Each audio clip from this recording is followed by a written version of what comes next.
Hi, this is Rick, and welcome to Astral Club. Today's podcast will be entitled Adventures in the Solar System. I've had a number of requests now for some of my adventures. I have quite a number of them, and I think what I'll do here is I'll try to put them into categories so that these experience podcasts have some semblance of order. So, adventures in our solar system. Well, let's start with one of my most favorite things to do, and that's just orbit the Earth. And yes, I orbit the Earth because it is fairly round. Sorry, flat earthers. This I do purely for enjoyment. I like to make believe that I'm a satellite. I know that sounds juvenile. And I enjoy going faster and faster and faster as I orbit around our beautiful blue-green world. Number two, one of my trips to the moon was quite interesting because I encountered an abandoned moon base there. Now, I didn't time travel this time because I wanted to make sure I was in present time. I took off, the destination being the moon, but I traveled much too fast, so I overshot the moon. When I stopped, I looked back, and the Earth and the moon were just tiny little dots, so I had to backtrack. When you travel in the astrals, controlling your speed, especially when you're in space, can be challenging. The speed of light is not a barrier, not in the astral. So, as I backtracked, I looked for a spot to land, and I was on what's called the dark side of the moon, because it never faces the Earth. I saw a little bit of a shining area that attracted my attention, so I landed near that particular spot. When I landed, I found something quite interesting.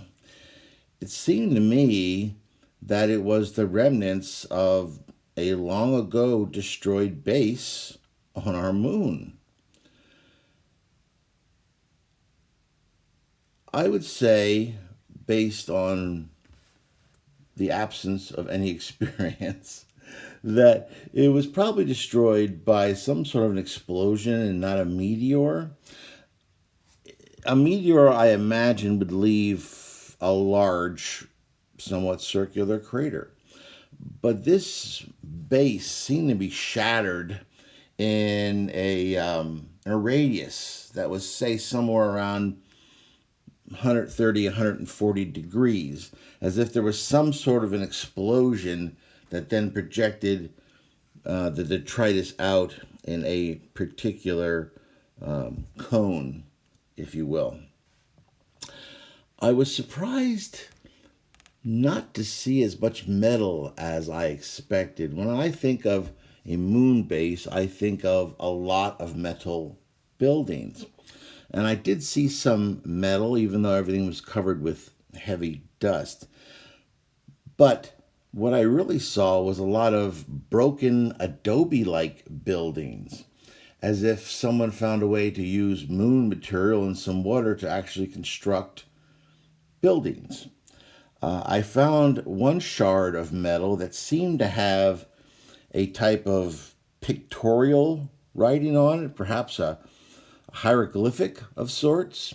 It reminded me of Egyptian hieroglyphics, but I don't believe it was exactly that. So, what was the origin? Unfortunately, when I have these experiences, I usually leave with as many questions as I get answers.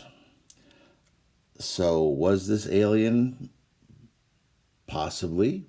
Was it some sort of a past advanced Earth civilization that's long gone, destroyed by some flood or disaster in the past?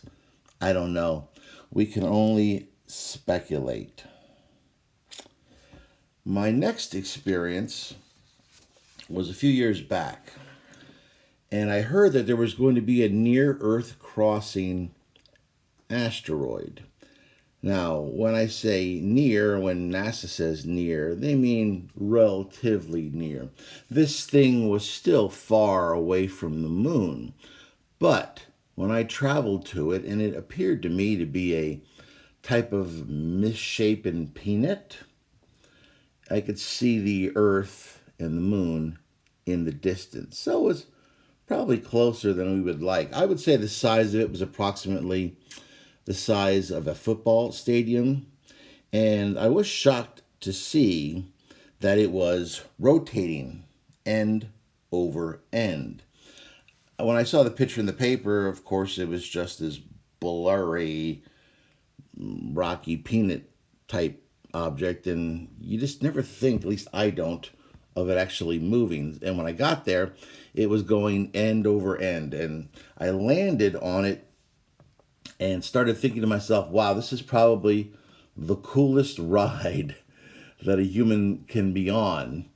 And there's no one here to see me on it, and there's no way I can get a picture taken of me on the wacky space peanut ride. I stayed on that for a few minutes, and I was silently glad that I'd left my physical stomach far behind, because I can imagine I would have gotten quite ill with all this end over end spinning that I was doing. Another trip that I would like to share with you, I call riding around Saturn. Now, this was prompted not only because, as an amateur astronomer as a kid, I was fascinated by the planet Saturn, but I'd also been reading about Enceladus. And Enceladus, in case you don't know, is one of the moons of Saturn. It's about 500 or so kilometers, or 310 miles in diameter, and it is covered in very reflective water ice. There is actually liquid water on Enceladus, which makes it a very, very, very particular, singular object in our solar system, other than Earth. Of course, the reason why this water is still liquid underneath many miles of ice is the tidal friction from Saturn creates heat, and this heat helps to keep a liquid ocean warm enough to stay liquid. Earth scientists speculate that possibly, if there's life in our solar system, that it might be found somewhere in this under ice sea of Enceladus. So not only did I want to check out Saturn, but I wanted to see if I could discover life on Enceladus and perhaps be the first human to prove that life exists outside of planet Earth. So I took off for Saturn, found it fairly easily. And once I got there, rather than heading right for Enceladus, I decided to hop on one of the dirty ice mountains that were in the rings, or make up the rings of Saturn. When we see Saturn in our astronomy texts or on pictures from NASA, the rings look solid. So the first time I saw them up close, I was shocked, even though I shouldn't have been, because I should have known that these rings aren't solid. They only appear solid to us from Earth because they're so far away. They're actually made up of a wide variety of sizes of dust, and rock, and water ice, and every other kind of material that you can think of that might be floating around our solar system. So I rode this ice mountain around Saturn for a bit and just marveled at Saturn. And when I say it filled the sky, Saturn was the sky. I mean, it was this enormous, enormous, beautiful, celestial body that just took my breath away. I imagined that it made me feel much like I would feel if I walked into an ancient religious chapel where many sacred things had occurred. It just took my breath away, even though I remember laughing to myself that I didn't actually have any breath at the time. I also noticed, which is probably one of the reasons why I stayed a little bit longer than I should have, was that if you adjust your vibrations just right in the astral, you can hear Saturn sing to you. And it's marvelous. It's like tuning into a radio station where there's this marvelous music. It reminded me a little of whale songs, but it was this unearthly melody that just, I'll go to my grave remembering that sound. Well, I suddenly remembered after chilling on this Saturn rock for a while that I had actually gone there to check out Enceladus. So I went around to the different moons trying to find it. It was fairly easy to find because it was very reflective. I went and I landed on the ice and knew that I had to drill down deep through the ice to get to the water. Unfortunately, just as I thought that thought, I felt my return signal.